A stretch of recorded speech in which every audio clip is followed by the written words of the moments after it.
Doctora Jennifer Arias, muy buenos días. Muy buenos días, un saludo muy especial para Miguel y para toda la mesa de trabajo y por supuesto especialmente para las oyentes y los oyentes que hoy nos están escuchando a través de este importante medio de comunicación. Bueno, nosotros hemos venido haciendo parte de la Comisión de la Mujer desde que arrancamos en la Cámara de Representantes. La situación de las mujeres es una situación bien complicada. Es complicada desde que tengo uso de razón, no es algo que sea nuevo, no es algo que sea reciente. En nuestros territorios mucho más compleja y por esa razón hemos venido trabajando muy fuerte en varias líneas. La primera y más importante es el empoderamiento de la mujer, una mujer empoderada, una mujer con independencia económica, una mujer que puede valerse por sí misma y que entiende que el hombre es un complemento y no es una necesidad para poder sobrevivir. Logramos que empiece a disminuir la violencia contra las mujeres y ese ha sido uno de los caminos importantes, el empoderamiento de la mujer. Hemos hecho unas batallas muy importantes para nuestro territorio como el Meta o el Casanare. Hemos solicitado, por ejemplo, la obligatoriedad de la contratación de mano de obra femenina en todo lo que tiene que ver con hidrocarburos. Consideramos que este es un sector que tiene una gran discriminación femenina y que desafortunadamente toca hacerlo de manera obligatoria y en eso estamos trabajando. Esa es la primera línea. La segunda línea, por supuesto, es el acompañamiento a todas las mujeres y el hacer entender a las mujeres que el maltrato no es algo normal. El maltrato no es algo que, ay, es que yo la embarré, no, es que yo hice algo y dije algo y entonces por eso me golpeó, pero él sí me quiere y pues porque me quiere me aporrea. Que alguien algún día me dijo eso y yo le dije, hombre, eso no tiene ningún sentido. Si a uno lo quieren, lo respetan, lo valoran y sobre todo lo cuidan y no lo lastiman. Ese es el segundo componente. Y por supuesto el tercero, que es nuestro trabajo institucional y es el de lograr que las instituciones tengan una reacción eficiente ante el maltrato y la violencia contra las mujeres y contra los niños también. Ese ha sido como el camino.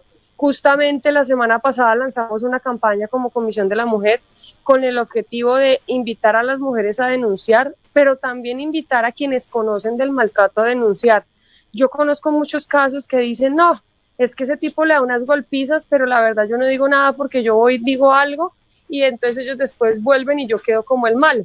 Eso es algo que uno escucha muy comúnmente. Nosotros lo que invitamos es a que denuncien esos casos. Finalmente, la justicia es la que debe obrar y las investigaciones y demás. Simplemente es poder decir, porque a veces uno piensa que no, pero esa mujer necesita un apoyo, una ayuda y sobre todo necesita que alguien sea su voz porque muchas veces no pueden ser la voz. Señora. Doctora, muy buenos días. Doctora, ¿cómo sería ese manejo hacia el maltrato físico y psicológico que se está presentando por estas épocas, sobre todo por estas, aunque sin decir que antes no se presentaba, porque se presentaba, solo que ahorita es más, en los niños? ¿Cómo pueden ellos denunciar? ¿Cómo podemos manejar ese flagelo también? Bueno, el de los niños realmente es una situación bien preocupante por varias razones y principalmente por la falta de denuncia. Muchas veces porque es parte de su mismo núcleo familiar, y entonces el niño dice, no, es que si yo denuncio a mi papá de pronto golpea a mi mamá, es que sí, y entonces eso hace que sea muchísimo más complejo. ¿Qué venimos promocionando? También a los niños crearles la conciencia sobre el abuso. Entonces hay unas líneas de atención para los niños también, que son unas líneas directas al Instituto Colombiano de Bienestar Familiar, en donde ellos pueden comunicarse y hacer sus respectivas denuncias. Y también hoy estamos habilitando otra posibilidad porque las líneas han estado muy copadas, llaman y no les contestan o no tienen una atención a tiempo. Entonces hoy voy a habilitar el correo electrónico mío personal para que aquellos que de pronto tienen un caso, conocen un caso o de pronto hicieron la denuncia y no han recibido una respuesta, me lo puedan remitir por correo electrónico para yo poder hacer las respectivas denuncias y pues hacerle seguimiento a los distintos casos. Porque representante, es que ya que usted está hablando de ese tema, perdóneme que la interrumpa, pero es que uno tiene la sensación que le faltan dientes a la Administración de Justicia, a los organismos que el Estado ha creado para defender la vida, la honra y el bienestar de las mujeres y los niños, le da una sensación de que no están actuando. Estamos de acuerdo. Yo, digamos que fui una de las promotoras y soy autora de la ley de cadena perpetua. Y entonces una de las cosas que nos decían es que no actúa la justicia y por eso no necesitamos la cadena perpetua. Yo les decía, mire, una cosa no tiene nada que ver con la otra. Usted debe habilitar la cadena perpetua, pero adicionalmente debe hacer una reforma a la justicia. ¿Y eso qué significa? Que realmente sea fácil el acceso, que sea oportuno, que sea eficiente. Yo tengo un caso muy cercano, una persona casi que de la familia en el municipio de Granada que fue asesinada por su esposo. Ella denunció muchísimas veces y nunca obtuvo una respuesta, ni obtuvo justicia, ni pasó nada. Nunca hubo un acompañamiento, nunca fueron efectivas las medidas de cautelares contra el señor que la asesinó. Es decir, efectivamente la justicia no está operando de la manera apropiada y eso necesita también una reforma. Pero ¿qué hemos venido haciendo? Que es un trabajo que creo que nos está funcionando bien y es armar como un bloque de todas las instituciones, Fiscalía, Procuraduría, Defensoría, la Vicepresidencia, la Consejería para la Mujer y nosotros pues desde el Congreso, y ese enlace permanente para poder ayudar a facilitar y agilizar las cosas. Medicina legal a veces también es un complique, por ejemplo en los casos de abusos. Yo tuve un caso de abuso a una menor y lo que terminamos teniendo era que ni siquiera la atendían en medicina legal. Entonces, y no hubo un acompañamiento en SICUA. Entonces, obviamente, pues creo que desafortunadamente no está operando bien y lo que nos toca es hacer un acompañamiento más encima para que las cosas empiecen a funcionar pues como de una manera mucho más apropiada. Hay fiscales que son muy buenos y que tienen como esa sensibilidad, algunos que no, y también pues obviamente hemos hecho un trabajo con la Fiscalía para apoyar ese tema. Pues no tiene la sensación. Mira, es que la doctora Jennifer hablaba de un tema importante y es la articulación de las entidades. Ese creo que ha sido el gran problema toda la vida. Y lo vemos, yo creo que en todas las partes del país se ve ese ejemplo, tal cual usted lo mencionó, es calcado a unos casos que han sucedido aquí en Casanare. ¿Cómo desde el Congreso de la República, a través de esa bancada de la mujer también, doctora, ustedes nos pueden ayudar a través de sus debates de control político, desde sus competencias para que se pueda, digamos, afinar un poco más y realmente sí existe esa articulación? Sí, eso es, digamos, como el reto más grande institucionalmente hablando. Nosotros necesitamos una articulación enorme, incluso con las alcaldías, porque hoy las alcaldías tienen la responsabilidad de los hogares de paso. Cuando una mujer es violentada y se va de su casa y no tiene a dónde ir, pues recurre por supuesto a la alcaldía, pero la alcaldía no tiene un sitio donde prestarle una atención, no hay un hogar de paso. Entonces, nosotros lo que hemos buscado es buscar que la policía tenga conciencia, pueda entender la necesidad de obrar y que esto es un crimen que es prioritario para nuestra sociedad y que sobre todo debe darle una atención prioritaria, no porque los otros crímenes tengan menos valor o necesidad de investigación, sino porque es que en este le están atacando a la base fundamental de la sociedad, que es la mujer y nuestros niños. Eso por un lado. Lo mismo con la Fiscalía.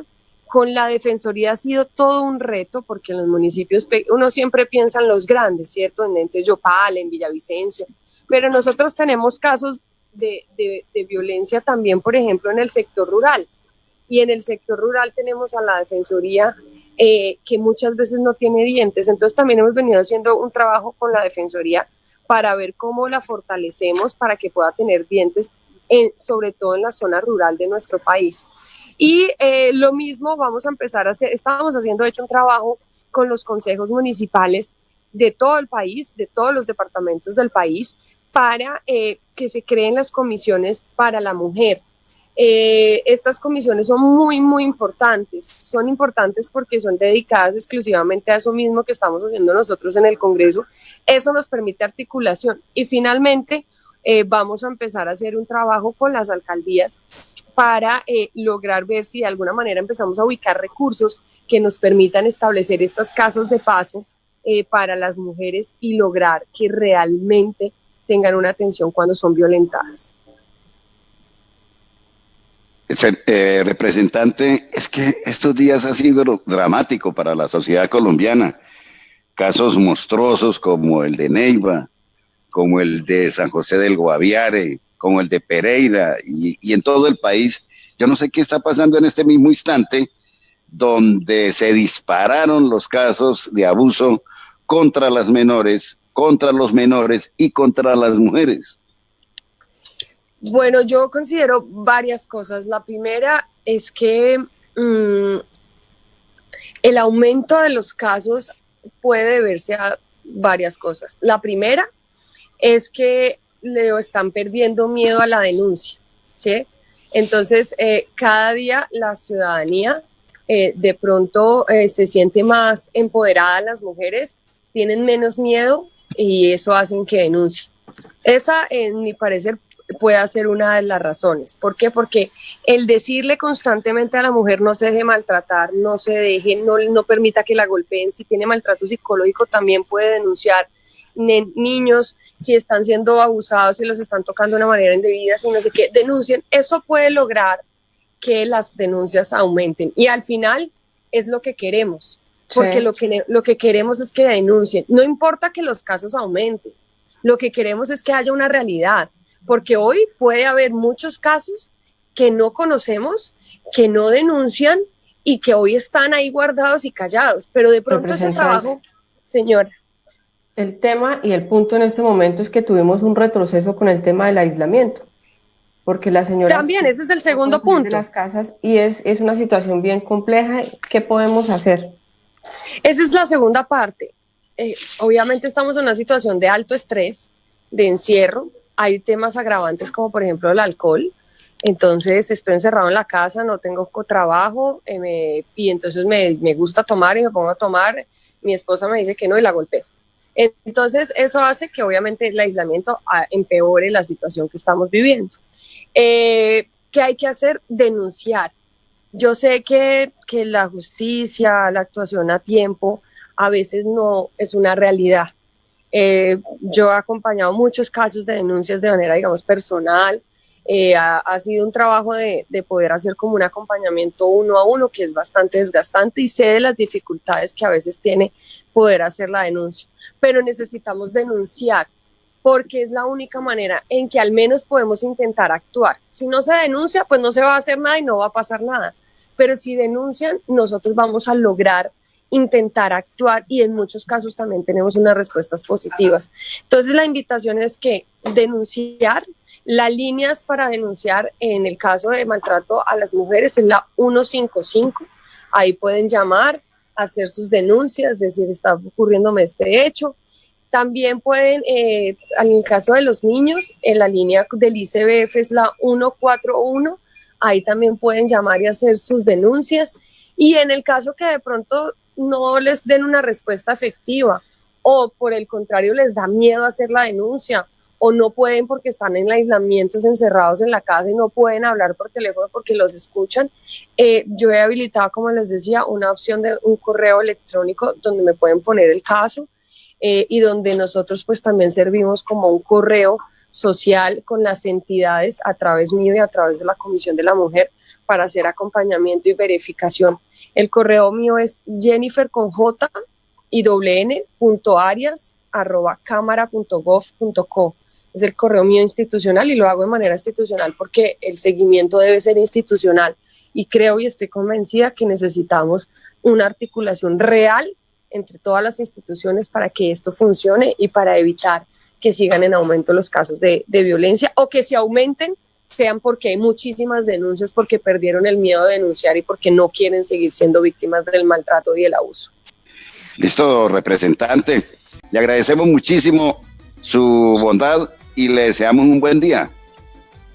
A ustedes enormes gracias por esta invitación, muchísimas gracias por poner este tema tan importante sobre la mesa y a todas las mujeres que nos están oyendo, a los niños que nos están oyendo, no están solos, denuncien, nosotros estaremos prestos para servirles y para ayudarles en que esto sea una denuncia eficiente. Bendiciones, muchas gracias.